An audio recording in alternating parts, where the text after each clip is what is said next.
Hey, welcome to 23 Degrees Sideways. This video today is brought to you by Liberty Doll. Well, it's not brought to you by Liberty Doll, but it is sponsored by Liberty Doll. She is the Liberty Doll on Twitter and Instagram, and I think she's on Parler. She better be on Parler. You know, she's obviously on YouTube and has lots and lots of subscribers and a support network and does really good videos and weekly live streams, and you should go check her out. But last week she was talking about sciencey stuff, which is kind of an exception given that at the moment politics takes over everything, and that includes sciencey stuff. One of the things that she was talking about, though, is human life extension, and there was a report about some people who had managed to re-extend telomeres in aging populations by up to 25% with a hyperbaric oxygen treatment that caused a hypoxia, which we'll get into how that can cause hypoxia and everything in a later video if we really want to. It's a really cool topic. It's a really important topic, and you know, aside from the political implications and the sociological implications and the control mechanisms, there's just some really cool stuff going on. But one of the things that was looked at, you know, you get into these articles and they're like, well, humans were only designed evolutionarily to live 30 years. People put that stuff out there, 30 years or 40 years or 20 years even. You know, 25. I've even seen 25, which is just so funny. So this is for you, Liberty Doll. I'm going to do a little exploration of human aging in the Pleistocene. Well, let's focus on Paleolithic, but we'll go all the way back through the Holocene into the Pleistocene a little bit. So archaic humans have left very few remains. In fact, we have very little remains of early archaic humans, proto-humans, and such, and we tend to make a lot of models based on data that doesn't always seem to match. There's a lot of presuppositions in there that don't always work out. One of them is in fact ideological, and that is the what did we eat idea. And you'll find that especially when people start trying to separate out Neanderthal from Homo sapiens.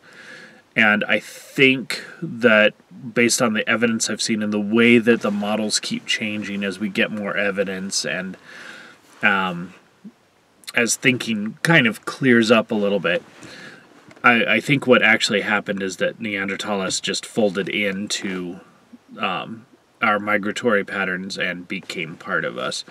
You know, obviously we were a more successful and dominant species, and so, or subspecies, whichever way you want to look at it. So, you know, when you get to,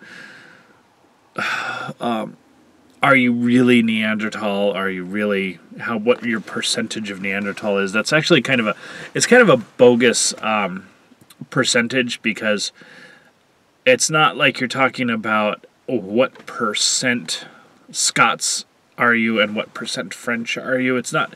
It doesn't flow that way. The problem is that, you know, you can be 60% Scot. Well, no, but you can be 7/8 Scots and 1/8 French, and you're still 100% human. And there's not, you know, you can't.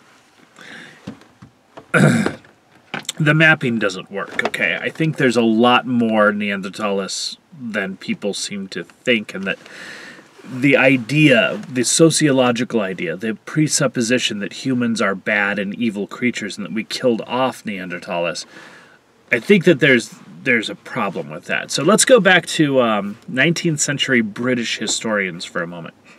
There's a weapon in India. It's called a chakram or a chakar. And basically it's a disc, something like the 10 to 16 inch range metal disc. All right, it's like a I don't know if you know what an aerobee is, but it's a hollow frisbee. Okay, this is a throwing disc. It's made out of steel. It does actually have an airfoil shape, so it is actually curved on the top. These are ridiculously hard to make. Okay, this is not a simple primitive weapon. It's, if you've ever run a forge, made knives or something, this is stupid hard. This is crazy thing to make. So it's a dual purpose item because you wear it on your head, and it serves as a kind of a low-key armor. Now, it's not, obviously it's not a complete barrier type of armor, but the fact that you've got 1 or 2 rings sitting there means that if you get an impact on your head, it will stop those to some extent. You know, it's not padded. It's very complicated when you get into armor and weapons.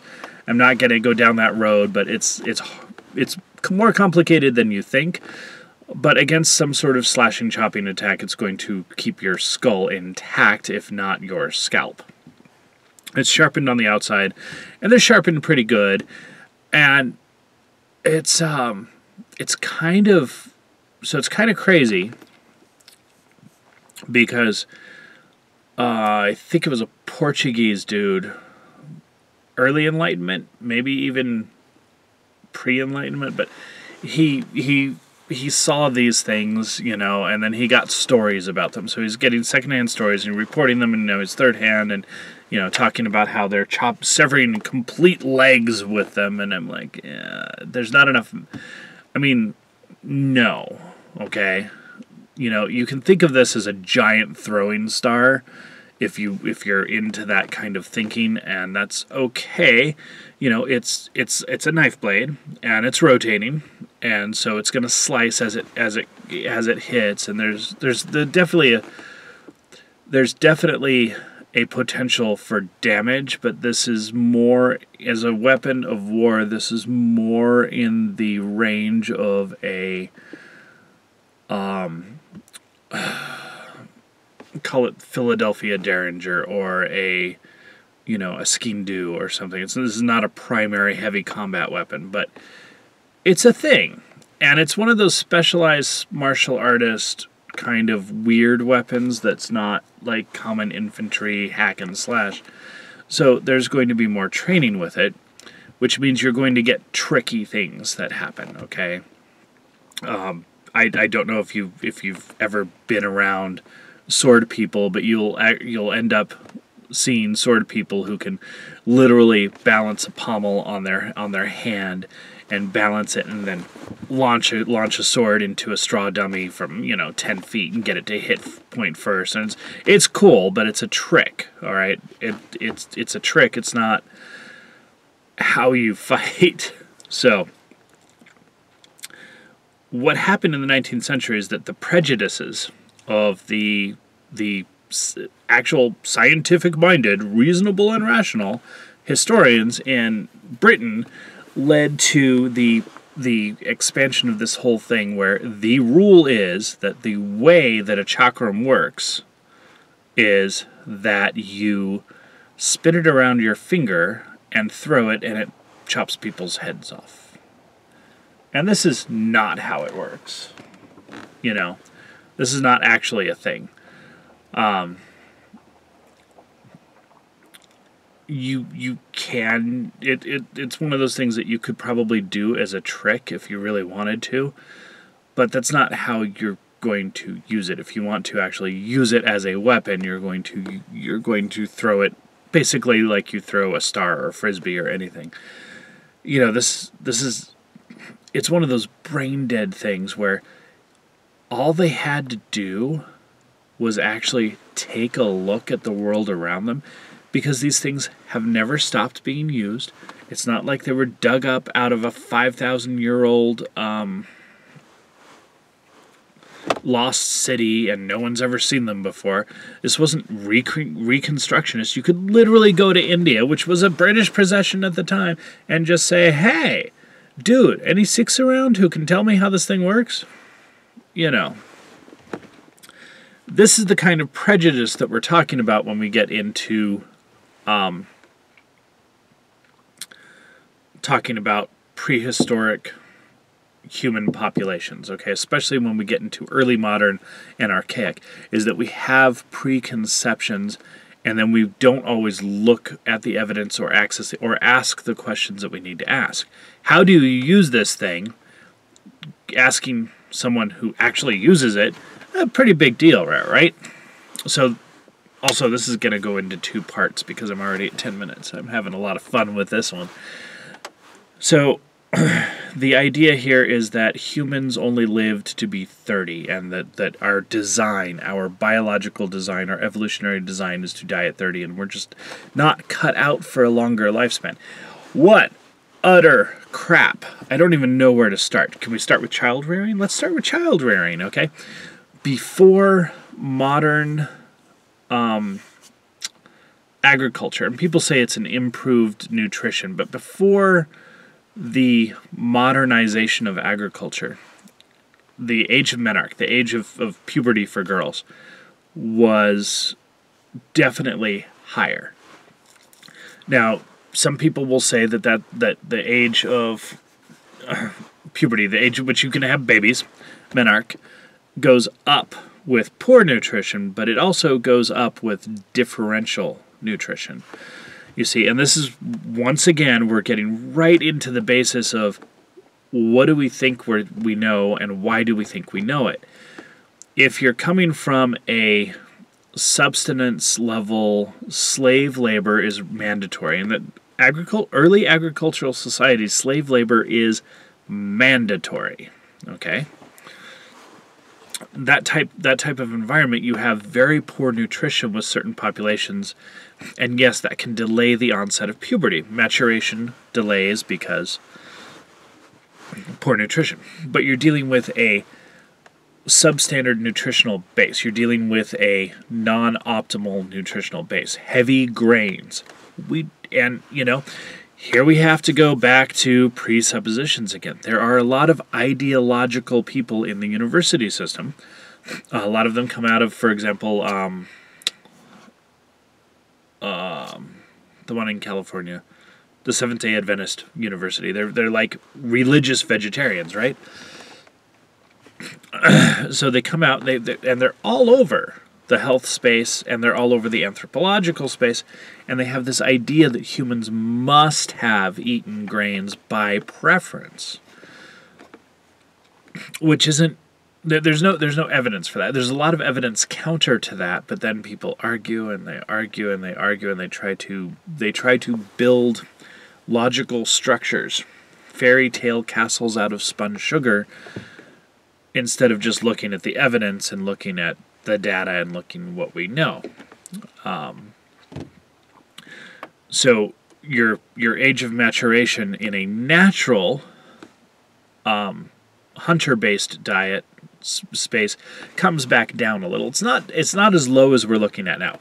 I mean, obviously, right now, between the industrialized food and the increase of certain types of grains and legumes, you've got an age of menarche at 13. The significant number of people are bleeding at 11, 12. 14-year-old moms is not, I'm not going to say it's common, but it's pretty normalized, right? It means that something went wrong socially, but that's like an accepted age to be able to have a baby, as opposed to 16 or 17, which was a more indicated age of maturation based on the hunter-forager societies that we've observed in the wild, and that's complicated too. That's going to be a different video. We're going to talk about hunting and foraging and modern populations versus non-modern populations. But you're not even having your first baby until you're 18 or 19. You don't hit puberty and just have babies. It doesn't work that way. It's never worked that way. Based on the populations that we have observed, early contact, pre-contact, it's a couple of years before you have a child. So you hit at 16, you have a baby at 19, you're breastfeeding. Now, with the breastfeeding cycle, there's a very natural progression, and you're not going to have another child for generally somewhere between 2.5 and 4 years. that's just, and that's actually that you can watch that in modern populations with women who practice natural child rearing. It's not common to have Irish twins. That is a function of messed up diets and behavior patterns, and there's some stuff going on there. Generally speaking, a spacing of 2.5 to 5 years is pretty common. 5 years is extending it a little bit, and something's actually, there might be something going on there. For some anthropologists, it's the consideration is to 3 years as a modal average. We're going to get into that later. What is an average? So you have a 40-something%. It can go from 40 to 48% childhood mortality rate. Okay, and that means we're going to go with, we've got the 0 to 5, which is infant mortality, and then you've got under 15, prepubescent. And that's going to, literally looking at half your population, okay, which affects your life expectancy, and which is why some people think that humans were only designed to live 30 years. But if you made it past 15, the odds are in a pre-agricultural, meat-consuming, hunting-based society that you're going to probably hit the 50s and 60s. Okay, we'll get into that later on also, because this is going to have to be 2 videos. But in order to have enough kids for population replacement, you're going to have to, just statistically speaking, you're basically going to have 4 kids. Maybe 3, maybe 6, you know, somewhere in there, which means that you're going to have to be reproducing and alive for early childhood through, let's see, 12 plus 5 is a minimum of 17 years. 16 and 17 put together is 33. That's like, if you have, boom, well, you can't even do that. Let's go with 17 and 17. You're looking at 34, 35 as a minimum, and that's not a design age, that's just a minimum human replacement. If you get pregnant on your first period, or after your first period, you know, have the baby, because you got to wait for 9 months to have the baby, and all this stuff goes on. So if your average age of first birth is closer to 19, which is what we can see in the less agricultural, more hunter-based societies that we've been able to observe, which is problematic because, once again, we're dealing with we are honestly dealing with a different set of, I gotta get into this in a different video. Why are observed hunter-gatherer populations in the modern era not necessarily the same as Holocene, early modern, prehistoric, whatever, Paleolithic, whatever you want to call it, populations? And there's reasons for that. So we look at that all together. 19, 20 years old, you have a baby. You've got to be alive for at least the first 5 years, probably closer to the first 10 years of the baby's life. After that, you're looking at a minimum designed, I don't know where you get this word design, but you're looking at a minimum functional human lifespan of mid-40s, okay? And then you look at this and you're like, well, childbirth can happen all the way up into the mid-40s easily. You know, there's nothing about that, and you start to see why the statistical evidence pointing to a modal age of death of the late 60s for humans who survived past 15 starts to look much more reasonable.